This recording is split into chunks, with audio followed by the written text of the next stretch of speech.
inona atao hoe graphic design tena asa matotra ve io.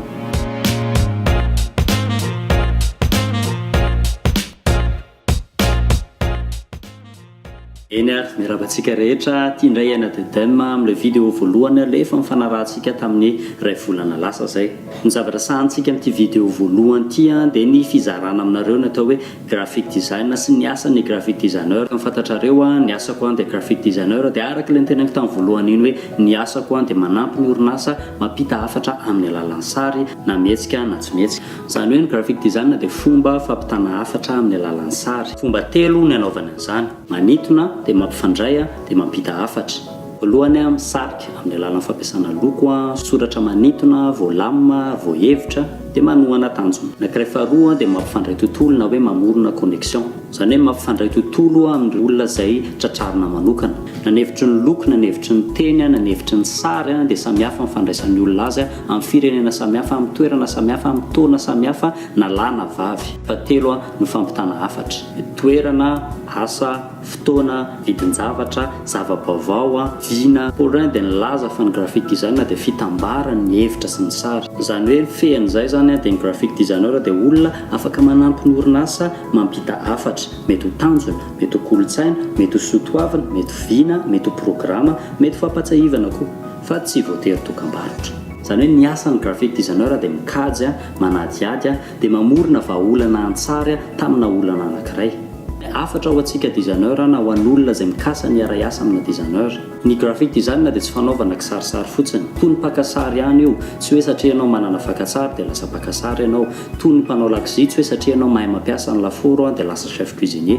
Fa mila fantatrao tsara ny ingrédients ny sakafo rehetrarehetra. Misy zavatra betsaka tokony ataonao satria ny tanjonao dia manao sakafo tsara. Dia toy izay tsika, ny tanjontsika dia ny hanao sakafo tsara amin'ny alalan'ny sary. Taddio fa ny fampitantsika ny hafatry ny orinasa anankiray dia na mampandroso azy na mampiembotra azy. Averika ihany tsy ny fitaovana ny maha designer fa ny asantsika dia mikajy, dia manadiady, dia mamorona vahaolana an-tsary tamina olana anankiray izay noentin'ny orinasa teo aminao. Raisiko ity définition avy amin'ny Upwork ity. Avy amina logo sy ireo panneau sy ny packaging na zavatra hitanao dia ny designer dia mitondra ny concept na ny hevitra sy ny tantara ho velona. Mampiasa typographie izy na soratra, mampiasa sary izy, mampiasa loko izy, dia mananatra sy manentana ireo mpanjifa izy mba hahafantarany zavatra misimisy kokoa momba na zavatra anankiray, mba ahafahan'ireo manjifa na ahafahan'ireo mandray anjara. Ny designer dia samy manana fitaovana ampiasainy, fa ny tena tanjona averiko ihany dia mamaka fakitsika dia mamorona vahaolana an-tsary ho ana orinasa fa tsy manao kisarisary fotsiny. Hoe ho anareo olona izay te hampita hafatra amin'ny alalan'ny sary, tandremo sy mieritreritra hoe koa izay anay manana photoshop, afaka manao izy. Fitaovana fotsiny ireny mihoatra lavitra noho izany ny asan'ny graphic designer. Tsy izay manana seringue ny dokotera, tsy izay manana laforo ny chef cuisinier, tsy izay manana logiciel no designer, tsy izay manana fakatsara no photographe. Anareo orinasa ny fanakaramanao designer tsy araka ilay tediavinao dia tsy lafo vidy fotsiny fa mety hanimba ny orinasanao mihitsy. Mety ho very vola ianao fa mety ho very mpanjifa koa ianao.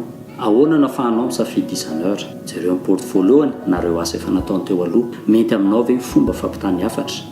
Jereo ny expérience izy aby ireo efa niarana asa tamin'ny taloha dia fantaro inona ilay zavatra tediavinao satria maro be ny graphic designer samy manana ny fomba fanaovany azy. Dia jereo hoe iza ny tena mety aminao. Safidio tsara dia tandremo so mentanentana amin'ilay mora be, dia tandremo koa mieritreritra fa izay lafo ihany ny tsara.